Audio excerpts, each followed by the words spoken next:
Alright, my dudes, welcome back to another recommendation day. So, you guys gave me a bunch of movies to watch, and I watched them, and here I am to go over some of the ones that I did get a chance to watch and shout y'all out and let you know what I thought about them. So, I got my book handy because, of course, I'm not going to remember all this. But I do remember what I watched. So, number one, this was a tough week because I felt like there were so many good movies. I know last time I said I put them in order of which ones I love the most. I'm still talking about the one I love the most, I think, first. Yeah. But these ones were all tough to me. It was a really tough tie, I guess, amongst a bunch of them because, yeah, they were all good. Anyways, we're going to start with the first one, and that is The Sadness from 2021. So, who called this out? HOULDEY from YouTube. Thank you for pushing me to watch this. The wild part is I think Shudder just put it on like recently, so I was like, oh, sick. It's a Taiwanese horror, pandemic, which is crazy because it's one of those things. How many like pandemic movies have come out and like zombie movies, right? So this was a really breath of fresh air, a really big breath of fresh air, I find, for the horror genre. It was like a sweet little like boot in the ass to be like, hell yeah, it's still scary. To me, like 28 Days Later still had like the running people and like, rabid people going after things. And then, The Walking Dead came out and everything kind of got a bit soft and it was easy to battle zombies and whatnot. So this was amazing, okay? Film work, the whole concept. What blew my mind is they really played it almost like in a parallel universe to what we're dealing with. Because you have this conversation at one point at the beginning, and this guy's like, oh yeah, the pandemic, this just has to do with politics. They're just trying to throw this out there to, like screw with the votes. And I'm like, whoa. Like, like those moments where you're just like, all right, like if we're going to get into things, like, are they just doing this? I'm not going to get into conspiracies and shit, but you know what I mean. Anyways, they make it relevant. They made it weirdly relevant, and you, like, I don't know. It's just really interesting. And it's almost like a love story, because it's about this boyfriend and his girlfriend, and they're supposed to go away for the weekend, and then all of a sudden, obviously, shit hits the fan, right?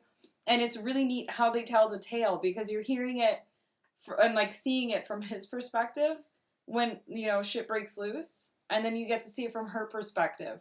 And the whole thing is they're trying to connect, right? They're trying to meet up again and hopefully be together or whatever. And it's just so well done. They really, really did a good job. And they hit those social points too, It was, just seeing the way people interact in these situations.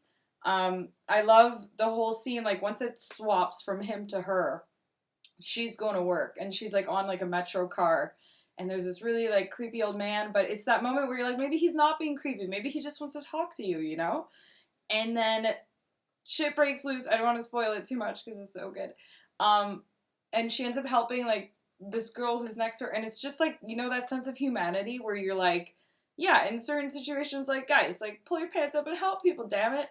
Anyways, I thought it was so well done. This is definitely worth the watch. It's probably, can we call it a zombie film? I would like to hear in the comments, guys, if you consider this to be a zombie film, because it is a pandemic, but it's an illness, a sickness. Anyways, they act crazy, and I love it. I'll post a picture. They get these crazy smiles on them, and they basically, like, they turn just angry. Again, it reminds me of the book Hater, where everybody just starts kind of going mad and like angry and just like, what they say is rude. They just react in very violent ways. Anyways, very, very good film. If you haven't seen it yet, guys, get on it. Okay, number 2.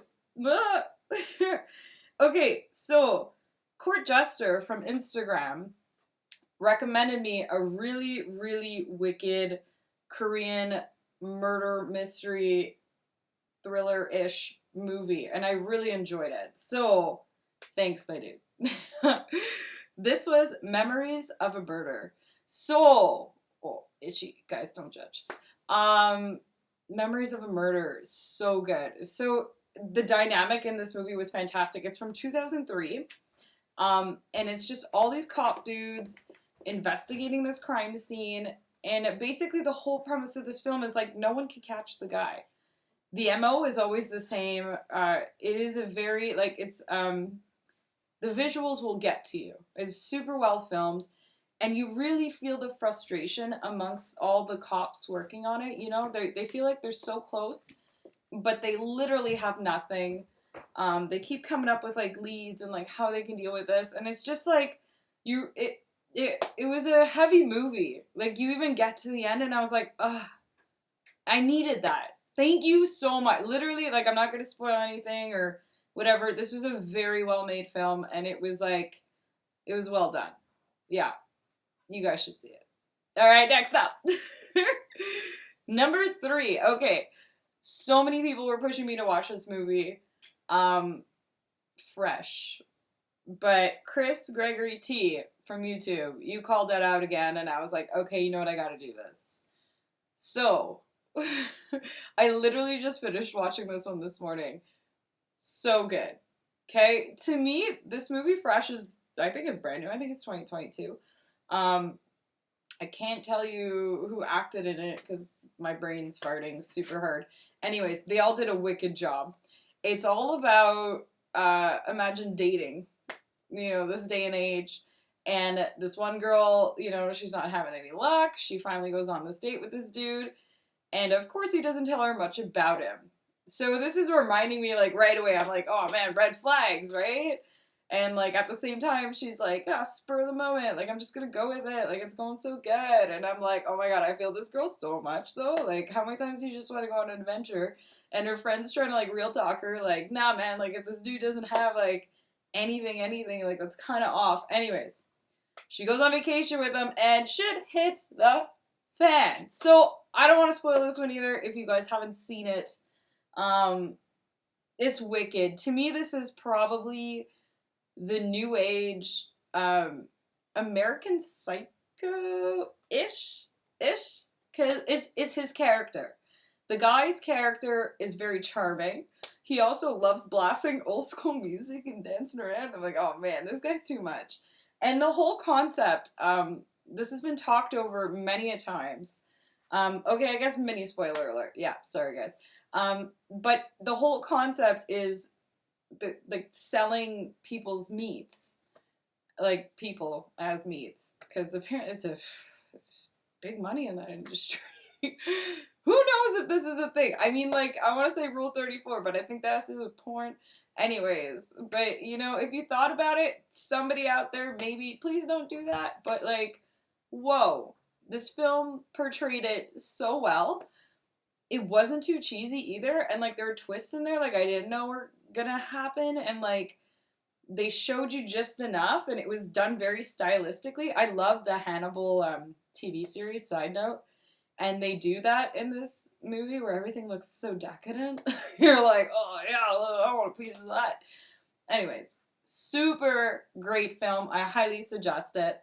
Was it terrifying? No. But you know what? This is a movie that leaves you and you're going to be second-guessing those DMs, guys. Just saying. Anyways, thank you for that one. Okay, next.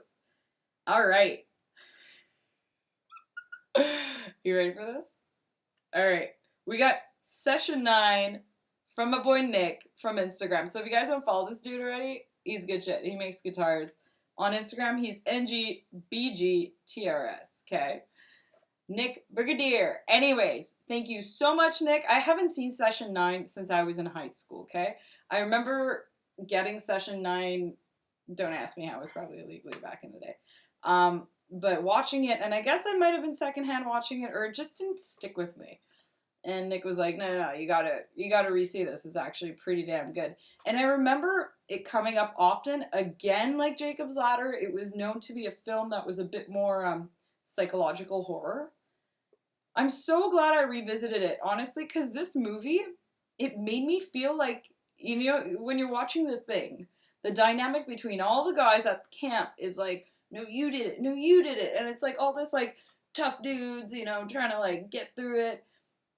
And they play on that so much. And like the dynamic between everyone is so good. And I want to, is that Horatio who is in that? guys? No? Maybe? I want to say it was him. I couldn't tell because he didn't take off his shades for me. Anyways, I think it was him. But what a fantastic film. And it's all about these tapes, right? Anyways, this place is haunted, a giant asylum. These dudes are like, hey, we'll take that contract to fix it up, and we'll do it super fast. And yeah, of course, there's ghosts. Let's be real. It's a scary old asylum, right? The ambiance of it in general is terrifying. I'm sure filming in there must have been super scary. It didn't look like a set. It looked like they went somewhere. I'd like to know if that's the thing. Anyways, super good film. One of those wild twists at the end, and I'm still like finished watching it, and I was just like, whoa, you know? It was good. It was very good. Eerie, and those tapes that they find. One of the dudes finds these tapes and he starts listening to them. I want to say it's because he's like possessed, right? It's kind of like that curiousness, and it's almost like he released what was going on in a weird way. Anyways, the tapes is all about this woman named Mary who has multiple personality disorder, I assume. Anyways, her personalities, you hear them talking on the tapes. And, like, for me, the weirdest one was Billy. He was, like, this creepy boy. It reminded me a lot of Pin. Anyways, super good film. Watch it. Session 9. All right, next. What do we got? Martin. All right, Martin from 1977. That was Beastmage numero 3. And also Anti Capital, who pushed me to watch this. So I can't believe this is a Romero film that I didn't see. And I want to say it must have been Savini. I didn't Google this after I should have. I'm pretty sure Savini did that end scene. I don't even want to spoil it. But I think he did the effects in it, right? I'm pretty sure. Because I have that Book of Illusions, and I'm like, I've seen this. And I know this movie. Anyways, great film. Yeah, because we were talking about vampires, Dracula, stuff like that the other week. And I figured this is going to be the first one I'm going to put on my list to kind of delve into it. And it was a very interesting little film with, like, you know, the dynamic between, like, him and society. Like, there's this weird parallel where you're like, is this real? Like, does he know he's a vampire? Like, you know, he's dropping things like, yeah, I am 87. And, like, he goes to stay with, like, his cousins in, like, another town. And they're just, like, one, his uncle keeps calling him Nosferatu. I kept laughing. I'm like, yo, like, your uncle's a dick. But, like, at the same time, it's, like, this family thing where, like, oh, we have a curse. Like, this is, like, an actual thing you gotta look out for. Anyways, it was pretty damn good. Yeah. I love 70s films, too. There's a certain grime about it. Also, there was this sexiness about him. You know? He's, like, this innocent guy who's, like, almost, like, nice when he's trying to, like, fetch his blood. Yeah, it's cute. It was, like, this cute kind of, I don't know, not, like, terrifying. It was just, like, a cool way to see, like, a vampire persona come alive, I guess you would say. Yeah. All right, next. What do we got last? All right. So I got 6 for you this time. I think I did 5 the last couple times, so this time you get 6. I am covering Titan. Titan? Yeah. So by the same person, my bad, forgot your name, director, lady, the one who did Raw. So the one who I did for Movie Monday, this is the other film she's done, called Titan. Anyways, this was David, I want to say Capuler from Facebook who pushed me on this. Also, a bunch of you were like, yo, go check out our other film. But that's what rang a bell in my books. Whoa. Great film. Filmed super well. Super artsy. I had no idea where this movie was going. I did not look it up before. And I was like, hell, let's go with it. So the film opens up and it's just like a bunch of hot babes like dancing on cars. And you're like, all right, like, okay. And like also before this, like the girl like gets like a metal plate put into her head with like a car crash with her dad in it. Anyways, bananas. This movie's pure bananas. Like there's so many, to me this is like one of these big, whatchamacallits? Starts with an M. No, won't come to me. I want to call it a metamorph. You guys know what I mean, though. The M word, or a metaphor. It's a giant freaking movie of metaphor. There you go. Animorphs. No, but seriously. This whole film is so wild. And, like, it takes you on a trip. It's totally worth the watch. I don't even know how to explain it to you guys. But, yeah, she basically has this metal plate in her head. She porks cars, kind of, and ends up getting Perego with I don't know what in her. Anyways, the point is, she's also a serial killer. She's like, and it's so clever. She just has that little, and I was like, oh, that's so smart. You know, as a woman, if you don't have like a weapon on you and you're in a shitty situation, yo, just have chopsticks in your hair. It's so smart. Anyways, kick-ass movie, okay? And she is just killing everywhere, and then she's like, all right, like on the run. And this dude is like, oh my god, you're my son. She like shaves her head and stuff. And she just plays along with it. But they create this beautiful bond. And I'm like, what is happening? Anyways, guys, I'm not going to spoil the rest of it. It is a very artsy, full of feels kind of film. Anyways, fantastic. Did I like Raw more than I like Titan? I didn't even think about that yet. I'll have to be pensive about that. Because both films were pretty wild. But I think Raw had more of a direct narrative, whereas this was just like, whoa. Yeah. Anyways. Thank you guys again so much for all these wicked recommendations. I still have a list of a bunch of stuff that I'm going to be watching this week. Don't be shy if you guys think of anything else, like, from now until whenever. Drop it in the comments if there's something I should see that I have not seen yet. And yeah, I would love to frickin' talk about it. Hope you guys have a wicked rest of your week. Thank you for being subscribed. You guys who aren't, you'll get on that if you want. Yeah. And I'm so stoked, guys. You're going to be seeing, oh, you can see these dudes. Oh, Jeepers Creepers getting finished. You got these guys getting done. Anyways. Busy girl. All right. Have a wicked rest of your evening, and we'll see you guys soon. Bye.